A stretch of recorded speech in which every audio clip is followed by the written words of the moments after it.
What does it mean to be the greatest? Wealth, fame, power, to claim all the world has to offer? Goldie Roger attained it all, yet is he the greatest?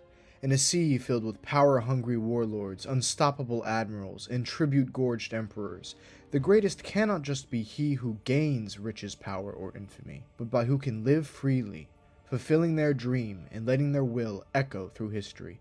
And for a while it seemed like Roger was this mold. The Pirate King, the one who conquered the Grand Line, reached Laugh-Tale, and found the treasure all pirates now chase. However, as we know, Roger merely rediscovered that treasure, tragically unable to use it. A treasure left behind by another figure who predated him by over 800 years. Joy Boy. The first straw hat wearer and the world's first pirate, it was Joy Boy who first claimed the One Piece and hid it away on Laugh-Tale, and it is his name which has been carved into the legendary poneglyphs across the world. So is that it? Is Joy Boy the greatest? Case closed? He was the last Nika user after all, and the man who set the central quest of One Piece into motion. Well, no. We have to remember that Joy Boy's actions, as legendary as they may be, came from a place of failure. In fact, our first introduction to the character was an apology to the fishmen for letting them down when they needed him most. Joy Boy's legacy is not that of a great conqueror who led the seas, but of a tragic hero who fell short of freeing the world from tyranny. His name survived, but his dream was left unfinished. And if Joy Boy himself was only carrying the will of Nika, yet another failed savior, then who truly stands at the top? Are the forces that rule the world today truly supreme? Must we unfortunately concede that Emu, Lord of the Empty Throne, is the greatest? Well, again, no. Because a king who is unable to enjoy his own sovereignty is no king at all. What good is it to reign over others if in doing so you erase yourself? As early as Drum Island, Oda made it very clear that a man does not die when his heart stops. A man dies when he is forgotten, when his very dream dies. Even though Nika and Joy Boy failed to stop Calamity, they are still far more alive than Emu, who spends his days forgotten and confined to the flower room. So then who is the greatest? Who had the freedom to seek their dreams and the power to protect them? Davy Jones, the Galila Giants, and Harold are all era-defining figures, but each passed on without seeing their ambitions fulfilled. Despite their power, the end of each was ultimately tragic.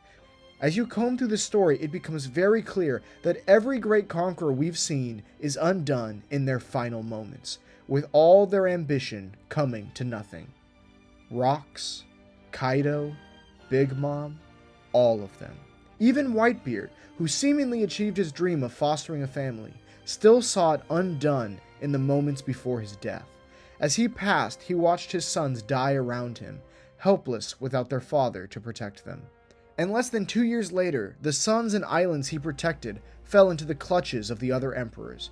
Nearly all of his greatness in life, undone in his death and by his death. That is the burden of greatness in One Piece. To live so definitively that even your death continues your dream. So if even Whitebeard cannot be called the greatest, then who can?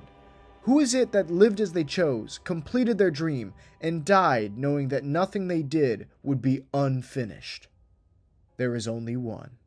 One man who attained the power to achieve his dream, and even in death smiled, knowing that his life's work had been complete. The captain of the Oro Jackson, Goldie Roger. Despite the legend painting him as a conqueror, Roger never wanted a throne. He didn't want to overthrow the world, and he certainly didn't want to reign over others. His only desire was to be an explorer, and that he did. He reached the final island, found the great treasure, and learned the truth of the world. And when he realized he had arrived too early, he laughed. Because he had already done everything he wanted to. He had played the part of the story that suited him, and he was more than happy to see another take up the torch. It didn't matter that he wasn't the final savior.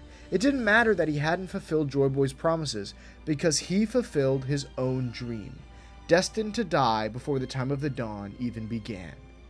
Only, rather than dying in tragedy, Roger died with a smile, setting the stage for the next generation to reach greater heights than he ever had. And until Luffy reaches the end of his own journey, the greatest in the world is still Gol D. Roger.